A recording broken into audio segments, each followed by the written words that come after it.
Name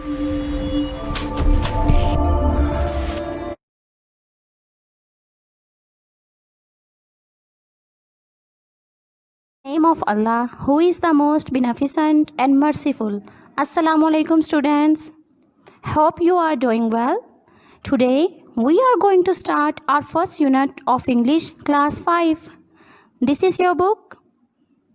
Our topic is the world in a wall and subtopic is words, meanings and reading. Objectives are you will be able to know the meanings of new words to develop the reading skills. Before start reading, we'll know and understand the meanings of new words. What is armor? Armor is a protective covering that we use in war for protection. जंग के दौरान हिफाजत के लिए जो लिबास पहना जाता है उसे आर्मर कहते हैं और ये लिबास लोहे का बना होता है. So armour means protective covering. ज़ीरा बख्तर. Armour protective covering. Do you know about bulging? The wall is bulging with damp of many winters. जैसा कि इस पिक्चर में आपको नज़र आ रहा है कि दीवार नमी की वजह से फूल चुकी है. So bulging means sticking out. फूली हुई. Bulging, sticking out. What do you know about dawdling? Dawdling means being slow. Stop dawdling. Do your work quickly. जैसा कि इस पिक्चर में नज़र आ रहा है कि बच्चा काम करने में देर लगा रहा है. जब हम किसी काम करने में देर लगाएं या वक्त को ज़ाया कर रहे होते हैं तो उसे dawdling कहते हैं. So dawdling means being slow.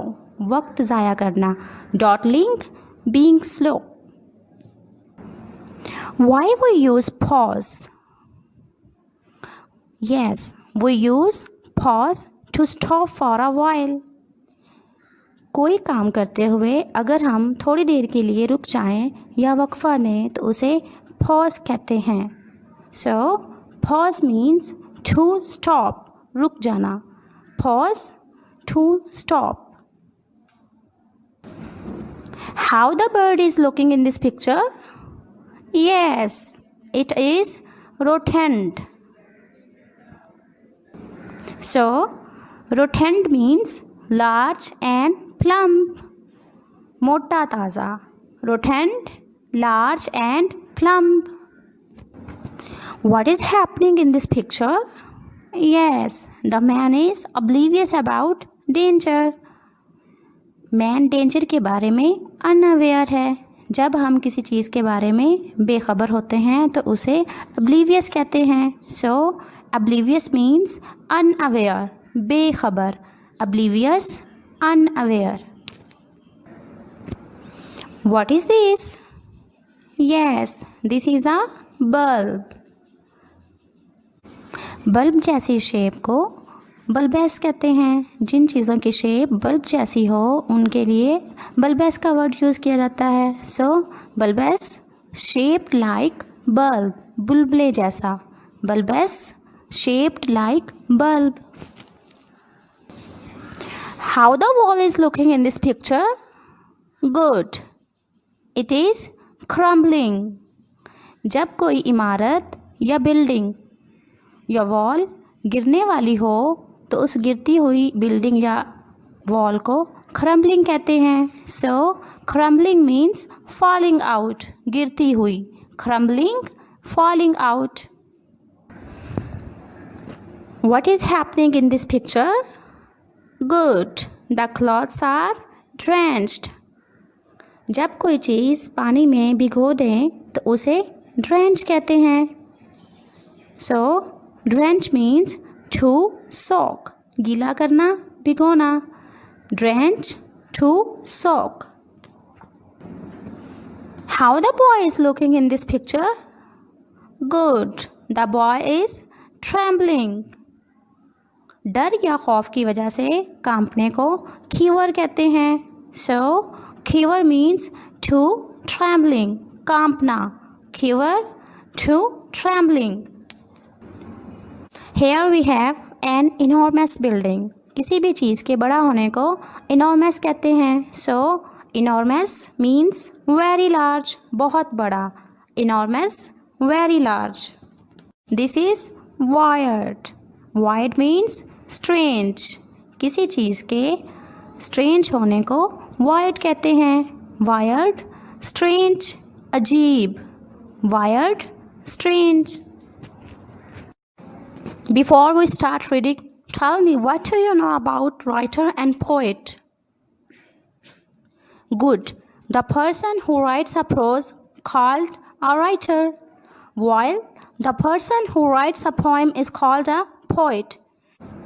Now, open your book, page 2 of Unit 1, The World in a Wall. एक दीवार में दुनिया. This extract is from the autobiography My Family and Other Animals by Gerald Darrell. ये paragraph Gerald Daryl की लिखी हुई आप बीती, मेरा ख़ानदान और दूसरे जानवरों से लिया गया है.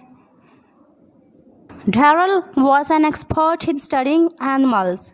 डैरल जानवरों के मुताले का माहिर था. When he was 10 years old, Darrell, his older siblings and his mother moved to Corfu in Greece to live with Darrell's grown-up brother Larry.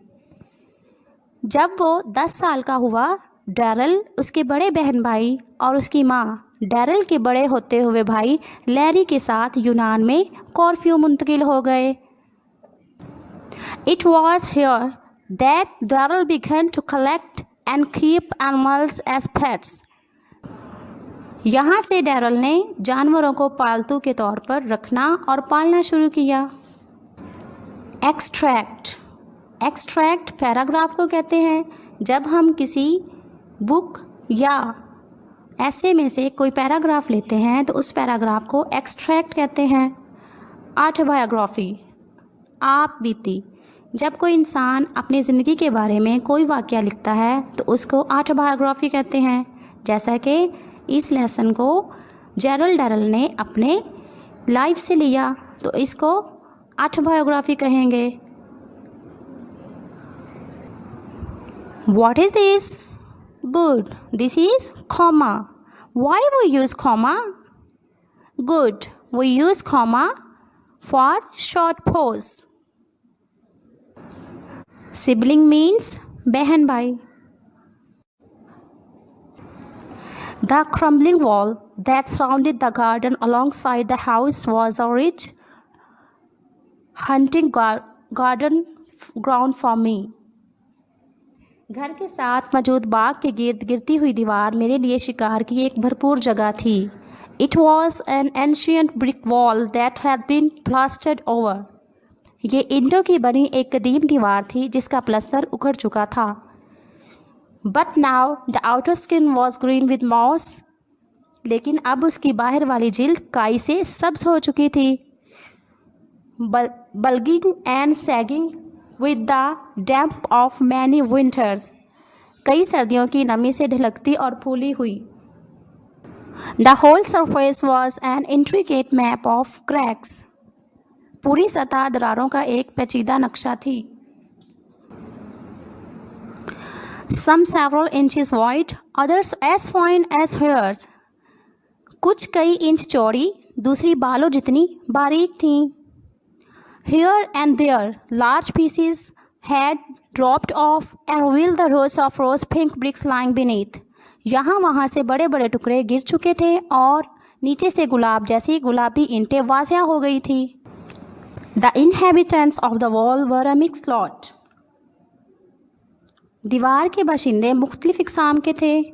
And they were divided into day and night workers. और वो दिन और रात के कारकुनों में तकसीम थे. The hunters and the hunted. शिकारी और शिकार. At night the toads and jackals were the hunters. रात के वक्त मेंढक और घरेलू छिपकलियाँ शिकारी होते. Their prey was the population of stupid, absent-minded crane flies, moths of all shapes and sizes, and rotten beetles hurrying with their night's work. उनका शिकार बेवकूफ़, गैर हाजिर दिमाग क्रेन, मक्खियाँ, तमाम शक्लों और जिसामत के पतंगे और जल्दी जल्दी रात का काम करते मोटे ताज़े भंवरे होते। By day, it was difficult to tell the difference between the prey and predators. दिन के वक्त शिकार और शिकारी में फ़र्क बताना मुश्किल होता। Everything seemed to feed off everything else. हर चीज़ दूसरी चीज़ को खाते हुए दिखाई देती। The hunting wasps searched out caterpillars and spiders. The spiders hunted for flies. The dragonflies fed off the spiders, and the flies and the swift multicolored wall lizards fed off everything. शिकारी भीड़ लार्वे और मकड़ियाँ तलाश करते। मकड़ियाँ मक्खियों का शिकार करती। ड्रैगन फ्लाइज मकड़ियाँ और मक्खियाँ खा जाती। और तेज़ रफ्तार रंगीन दीवारी छिपकलियाँ हर चीज़ को खा जाती। Let's go through all the points that we have learned in today's class. Now tell me, who is the writer of this lesson? Good. Gerald Darrell. कौन राइटर है इस लेसन का? Good. Gerald Darrell. Tell me the meaning of armor. Excellent. Protective covering. Protective covering. Who is Larry? Good. Larry is the brother of Gerald Darrell. Now, can you tell me, where was the crumbling wall? Good. The crumbling wall that surrounded the garden alongside the house.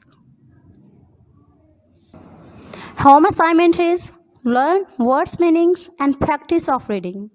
Stay home, stay safe. Allah Hafiz.